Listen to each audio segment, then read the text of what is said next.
The Ukrainian military has destroyed a Russian military base in Kakhovka, the Strategic Communications Directorate of the Armed Forces of Ukraine reported on its Telegram channel. According to the directorate, from 10 to 15 Russian soldiers were killed in the attack, approximately the same amount were injured. In mid-July, the pro-Russian government of the Kherson region reported that at least 7 people had been killed in Ukraine's strike on Kakhovka. According to the pro-Russian administration, Ukraine attacked the city from HIMARS launchers.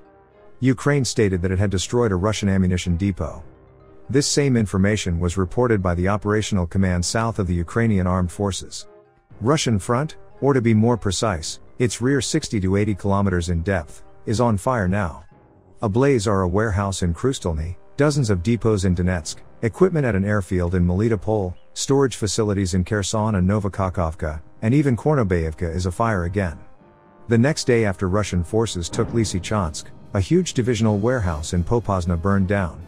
Had this happened a couple of days before, perhaps the Russians would have had nothing to take Lysychansk with. Burning away are not just ammunition depots, but the Russian offensive. Burning away is Stalin's war strategy inherited by Russian generals, which means advancing with cannon fodder following a rolling barrage and covering large areas with random and aimless airstrikes. After taking Lysychansk, the Russians ventured an offensive along the entire front line, right after Putin declared an operational pause, but it stalled immediately for lack of munitions. Retired Colonel Roman Svitin, a former Ukrainian military pilot, has estimated the share of destroyed Russian ammunition depots at 15 to 20%. Obviously, the Ukrainian army will not start an offensive until it destroys all the depots. It goes without saying that the depots are being destroyed with HIMARS, namely M142 high-mobility artillery rocket systems, mounted on a standard U.S. Army M1140 truck frame, which carries one pod with 6 GMLRS missiles. An alternative version of the launcher can carry one ATACMS missile with a range of up to 300 kilometers, although such missiles have not yet been supplied to Ukraine. HIMARS boasts a large number of advantages. Firstly, it is mobile like a regular truck.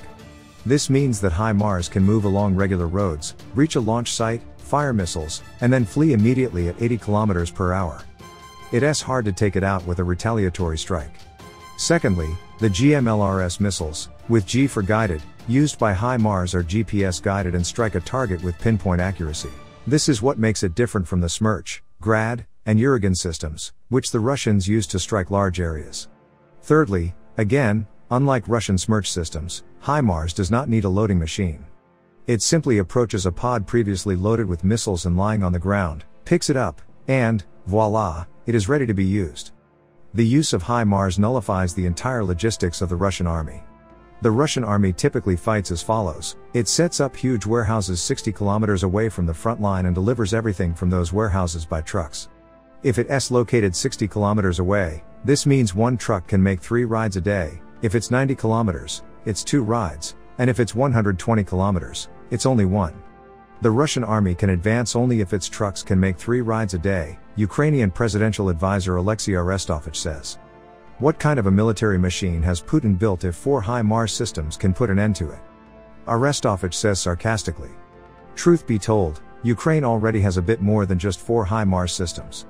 Oleh Zhdanov, a retired colonel, military expert and former member of the Ukrainian Armed Forces General Staff, told me that Ukraine has 17 American HIMARS systems and their analogs, and Arestovich confirmed that they had actually arrived about a week before this was announced officially.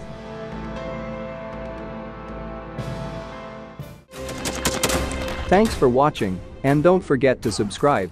Also, if you want to support Warthog Defense, please become our member and get early access to new videos, exclusive members-only videos, and become administrator in comment section.